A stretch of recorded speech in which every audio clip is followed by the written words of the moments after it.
আসসালামু আলাইকুম। সবাই কেমন আছেন? আশা করি সবাই অনেক অনেক ভালো আছেন। তো আজকে আরেকটা ভিডিওতে আপনাদের মাঝে হাজির হলাম। তো আপনারা দেখছেন সিএনসি ডিজাইন বাংলা। তো আজকের ভিডিওতে মূলত আমরা দেখব জেডি সিমুলেশন কীভাবে দেখতে হয়। ঠিক আছে, আমরা ডিজাইনটা টুলপাত করার পর আমরা সিমুলেশন যেভাবে দেখি, যেমন আপনাদেরকে আমি আমার প্যান ড্রাইভে যা দেখাই একটু। মনে করেন আমি এই লোডা চলে গেলাম, ঠিক আছে। তারপর আমি এই ডিজাইনটা যদি ওপেন করে দেখেন, আমাদের সিমুলেশন দেখতে পারি আমরা এই জায়গা থেকে। এই জায়গাতে আমি সিমুলেশনটা আমি চালায় দেখতে পারি, দেখেন। আচ্ছা, আমি আবার ঢুকি, এটা দিয়া তারপর চলে। তারপর আমি স্পিডটা বাড়াই, দেখেন কি সুন্দরভাবে আমরা এই জায়গা থেকে। এটা সুবিধা এবং অসুবিধা সবে আপনাদেরকে আমি এখন দেখাবো, ঠিক আছে। এটা সুবিধা হলো অনেকটাই সুবিধা বেশি, এটার অসুবিধা বলতে কোনো কিছু নেই। এটার সুবিধা বলতে মনে হয় আপনার ডিজাইনটা করলেন, দেখা গেছে আপনার রিমোটের মেশিন, তখন যে আপনি কোন জায়গায় স্টার্ট করেন এবং কোন জায়গায় কি এটা কেমন হবে, কোন জায়গাতে শুরু করবে, সেটা আপনি আসলে জানেন না। তো সেটা আপনি এই জায়গা থেকে আপনি দেখে নিতে পারবেন। অনেকে আমরা এই জায়গাতে দিলাম, দেখেন আমাদের আগে বর্ডারটা হবে, তারপর আমাদের ডিজাইনটা আস্তে ধীরে হবে এই জায়গা থেকে। আর স্টার্ট পয়েন্টটা কোন জায়গায় আছে সব এগুলো আপনি সুন্দরভাবে দেখতে পারবেন। এই যে দেখেন আপনাদের স্টার্ট পয়েন্ট, এই যে আমরা মিডল করছি, একদম মিডল স্টার্ট পয়েন্টটা আমাদের শোকাত আছে, দেখেন। তো আমরা এটা স্টার্ট পয়েন্টটা দেখে নিতে পারবো এবং ডিজাইন কোন জায়গাতে শুরু করবে, ডিজাইন ঠিক আছে কিনা, সব টোটাল বাই টোটাল এটার থেকে আমরা ডিজাইনটা সুন্দরভাবে বুঝে নিতে পারবো, ঠিক আছে। তো এই হলো এটার অনেক সুবিধা, ঠিক আছে। তো অ্যাপসটা ছোটোখাটো একটা অ্যাপস, জাস্ট অল্প একটু ইনস্টল করলে হয়ে যাবে। তো সেটাই আজকে দেখাবো কীভাবে ইনস্টল করবেন এবং প্রসেস বাই প্রসেস এটা আমি দেখাই দেবো, ঠিক আছে। তো সর্বপ্রথম চলেন তো আমরা ইনস্টল করাটা দেখি। তো আমরা এটার বিষয়বস্তু দেখলাম, যে দেখেন এই যে এই জায়গায় দিলে আপনার একটা নতুন পেজ আসবে। তারপর আমি এই জায়গায় যদি ক্লিক দিই, দেখবেন আমার ডিজাইনটা চলা শুরু হয়ে যাবে, ঠিক আছে। এরপর আমরা স্যারে এই দুইটার মাধ্যমে স্পিড কন্ট্রোল করতে পারবো। দেখেন এটা দিলে উপরে দিলে স্পিডটা বাড়বে এবং যদি নিচে দেন তাহলে স্পিডটা কমবে, ঠিক আছে।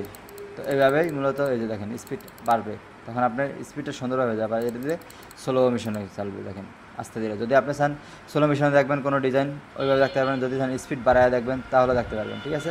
তো এইভাবে। আর এটা দিলে অফ হয়ে থাকবে, ঠিক আছে। এটা দিলে ক্যান্সেল কেটে যাবে এইভাবে। তো আশা করি এটা সব কিছু বুঝতে পারছেন। তো এবার আমরা চলে যাই অ্যাপসটার দিকে। আমি এটা কেটে দিই, দেখেন। তো এটা হচ্ছে আপনার যে ইএনজি ফাইলগুলো আছে ওই ফাইলটাই শুধু সিমুলেট দেখতে পারবেন, ঠিক আছে। তো এনসি করার পরে কনভার্ট করার পরে ওটা দেখতে পারবেন না, ঠিক আছে। কারণ আপনি ইএনজি ফাইলটা যেটা দেখবেন ওটা কনভার্ট করার পর ওইটাই থাকবে, ঠিক আছে, ওইটাই থাকবে। তো এরপর আমরা এই যে সিমুলেশন অ্যাপস দেখেন। তো আমি এটা কেটে দিই, দেখাই আপনাদেরকে কীভাবে ইনস্টল করতে হবে। এটা কেটে দিলাম, দেখেন। এখন আমার সম্ভবত আশা করি আমার এটা থাকবে না। তো আমি আবার একটু যা দেখি,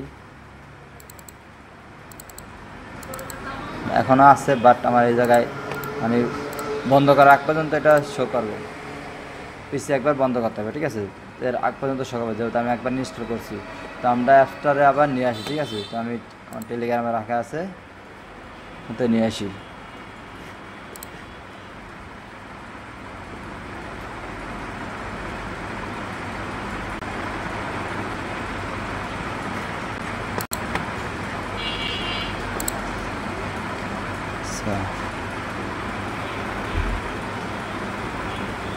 এই জায়গায় থাকার কথা, কোথায় গেল?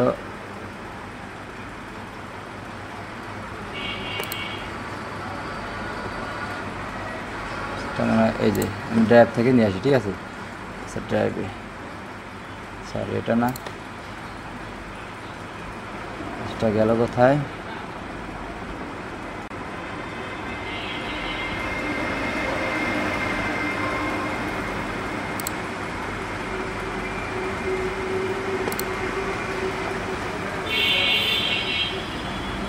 যাই হোক, এই জায়গায় না, এটা মূলত আমি এটা নিচে থেকে সমাধান নিয়ে আসছিলাম। আচ্ছা, আমরা একটু অ্যাপসটা নিয়ে আসি এই পর্যন্ত। আচ্ছা, আমরা অ্যাপসটা পেয়ে গেছি, আমরা অ্যাপসটা ডাউনলোড দিছি। তো আমাদের 70 MB মতো দেখাচ্ছে, ঠিক আছে। তো আমাদের এই অ্যাপসটা লাগবে,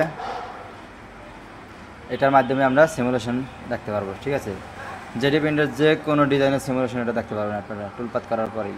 আমাদের অ্যাপসটা ঠিক আছে, আমরা এটা ফোল্ডার সেভ দিয়ে নিই, ঠিক আছে। আমরা এই জায়গায় সেভ দিলাম, ঠিক আছে।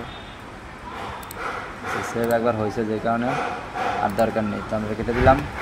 এরপর আমরা ওই জায়গা থেকে এটা নিয়ে আসি, আমার ডাউনলোড ফোল্ডার চলে যাই। এরপরে হচ্ছে যে আমাদের টেলিগ্রাম, যেহেতু টেলিগ্রাম থেকে আমি ইনস্টল করছি, সামনে আমি বের করে নিলাম। দেখুন কোথায় গেল, এই যে এবার এটার আমাদের স্ট্যাক করতে হবে, ঠিক আছে। স্ট্যাক করার ক্ষেত্রে আমরা সবাই এক উইনার দিয়ে স্ট্যাক করবো, ঠিক আছে। তো আমরা উইনার দেওয়া এভাবে স্ট্যাক করে নেব।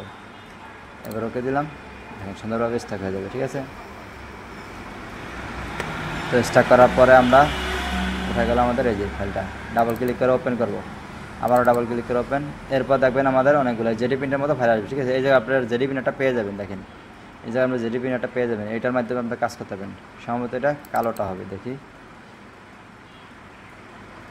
হ্যাঁ কালোটা। এটার আপনি চাইলে ব্যাকগ্রাউন্ড চেঞ্জ করে কাজ করতে পারবেন, ঠিক আছে। এই যে এটা ব্যাকগ্রাউন্ড চেঞ্জ করে কাজ করতে পারবেন। তো আমি এটা দেখাচ্ছি না। তো আমরা কী করবো, জেডি সিমুলেশ এটার উপরে যে একটা লেফট ক্লিক করে তারপর রাইট ক্লিক, ঠিক আছে। তারপরে যে রান অ্যাজ অ্যাডমিনিস্ট্রেটর এটা দিলেই আপনাদের কাজ শেষ।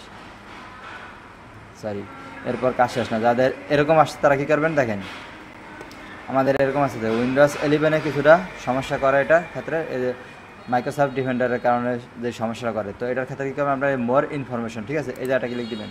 দেওয়ার পর দেখবেন এই যে এনিওয়ে নিশ্চয়ই লেখা আছে, ঠিক আছে, রান এনিওয়ে, ঠিক আছে। তো আমরা এই জায়গাটা ক্লিক দেবো, দেওয়ার পরে দেখতে পারবেন। আর যাদের উইন্ডোজ 10 তাদের অটোমেটিক সুন্দরভাবে একবার ইনস্টল হয়ে যাবে, এক ক্লিকে হয়ে যাবে, ঠিক আছে। তো আমাদের একটু সময় নিচ্ছে, কী হয় তো দেখি, আমরা আবার দেখি, ঠিক আছে। তো আমরা এটা দিয়ে রান অ্যাডমিনিস্ট্রেটর, এই দেখেন সুন্দরভাবে হয়ে গেলো, ঠিক আছে। তো আশা করি আপনাদেরটা এরকম হবে, ঠিক আছে। তো যারা এই পর্যন্ত দেখছেন তারা আশা করি আমার ভিডিওতে তারা আমি অ্যাপসটা ডিসক্রিপশন বক্সে দেওয়া থাকবে, যারা এই লাস্ট পর্যন্ত দেখছেন তারা এই অ্যাপসটা পাবেন, ঠিক আছে, আশা করি। আর যারা না দেখছেন তারা আবার প্রথম থেকে দেখতে থাকেন, তাহলে ভিডিওর অ্যাপসটার পাসওয়ার্ডটা আপনারা পেয়ে যাবেন, ঠিক আছে। ভিডিওর মাঝখানে আমি পাসওয়ার্ড দিয়ে দিছি, ওইগুলো দেখে আপনারা পাসওয়ার্ডটা সংগ্রহ করবেন এবং অ্যাপসটার ডিসক্রিপশন বক্সেতে ডাউনলোড করে পাসওয়ার্ড দিয়ে স্ট্যাক করে নেবেন, ঠিক আছে। আশা করি ভিডিওটা শেষ পর্যন্ত বুঝতে পারছেন।